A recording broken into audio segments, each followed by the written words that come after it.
She rushed to the prison to see Julien, and even bribed the guards to spare him physical suffering. We see that Madame de Rênal still harbored deep feelings for Julien. Her letter was written out of jealousy and pain. Meanwhile, Mathilde, whom Julien had seduced and used, was also working to save him, hoping for a lenient sentence from the judge. Julien's fate suddenly took a turn for the better. He might not have to be sentenced to death. Was this good news? Let's see how Julien behaved in court. Addressing the jury, Julien said, "Gentlemen of the jury, I speak now to avoid contempt. I once thought facing death would make such considerations irrelevant. Gentlemen, I never had the honor of belonging to your class.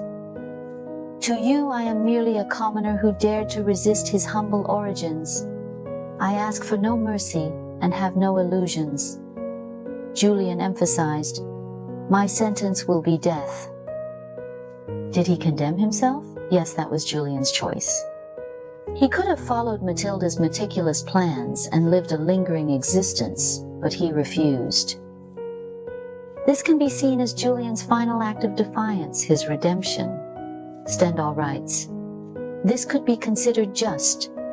I attempted to murder one of the most respectable, admirable women. Madame de Rênal once treated me like a mother.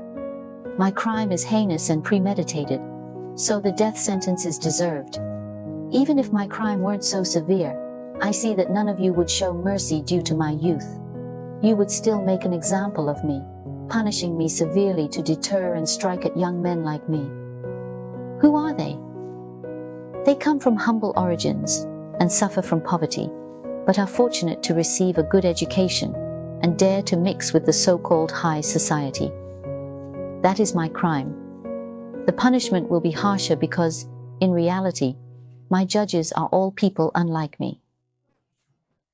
There isn't a single self-made man among the jurors. They are all wealthy individuals who resent me." Julien spoke in this tone for 20 minutes, pouring out everything that was weighing on his heart. The prosecutor, wanting to curry favor with the aristocracy through this case, felt like he was being pricked by needles as he listened to Julien's sharp criticism, several times wanting to jump up. Some of the women present even started crying, and one by one they began to wipe their eyes. Why was Julien so determined to die? Here, we need to mention a detail from the book. After Julien was imprisoned, Madame de Rênal used various means to finally be able to visit him. She told Julien that the letter was not written voluntarily, but under duress. Because the humiliated aristocrat believed Julien had to die. How could he live a good life? How could he mingle with the aristocrats and become one of them? He had to pay the price, and a severe one at that. When Madame de Rênal revealed the truth to Julien, they looked at each other, understood each other, and forgave each other. At that moment, Julien cast aside all external constraints and saw his true heart. He knew that he truly loved Madame de Rênal. So, in his final moments, what others saw as a condemned man who should be anxious, suffering, and in pain, Julien felt was the most pure and peaceful time of his life. He was genuinely in love with Madame de Rênal. It was also at this moment that he realized how dirty and terrifying his ambitions had been. If it weren't for his uncontrollable ambition and ever-expanding desires, perhaps Julien and Madame de Rênal would now be sweetly together, in a place of freedom, not in a cold, damp prison cell. Somewhere in the world, there is always a beautiful little corner with a soft and comfortable bed for lovers. When Madame de Rênal confirmed Julien's true heart, she tearfully said, "I need to speak clearly, in case I forget later.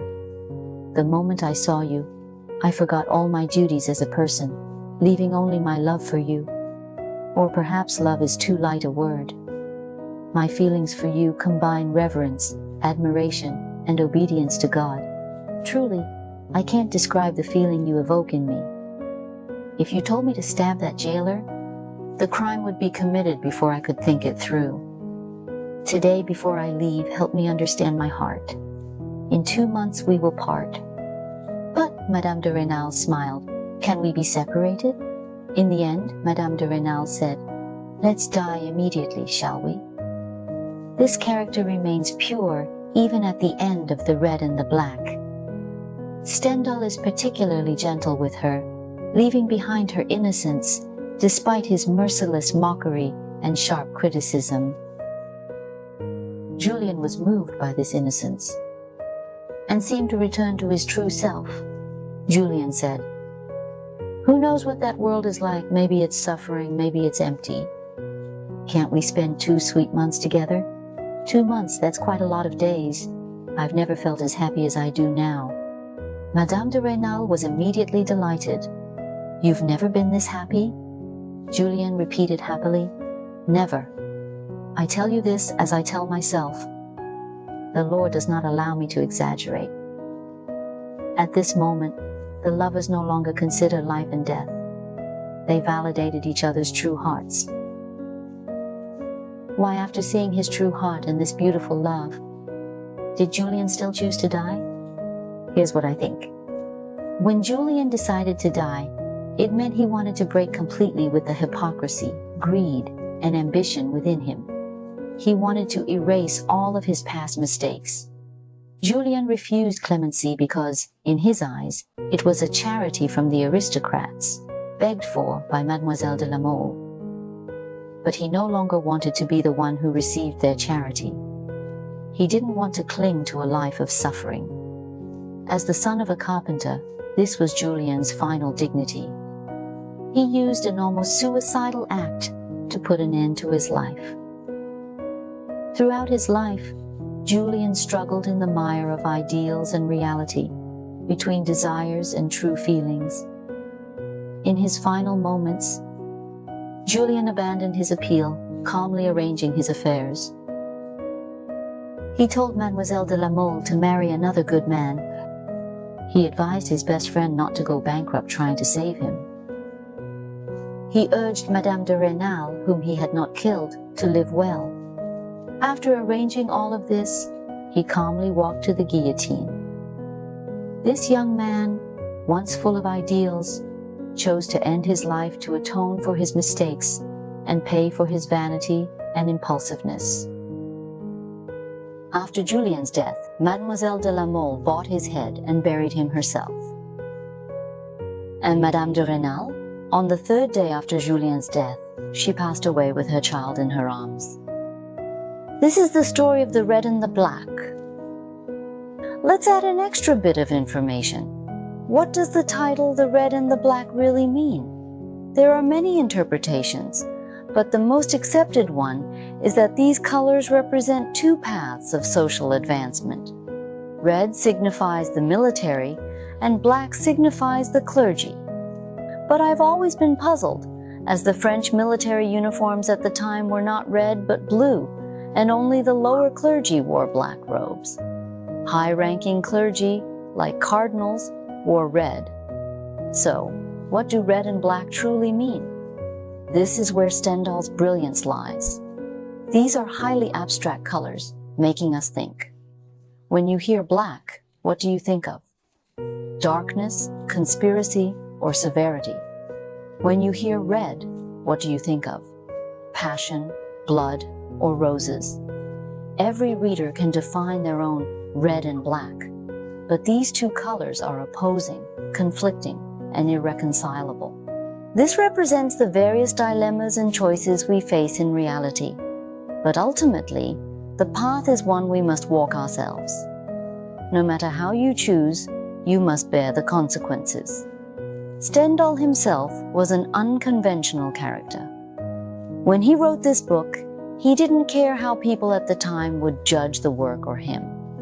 He left a saying, "A good novel is a mirror walking along the road." This metaphor is brilliant. A mirror walking along the road reflects everyone's image.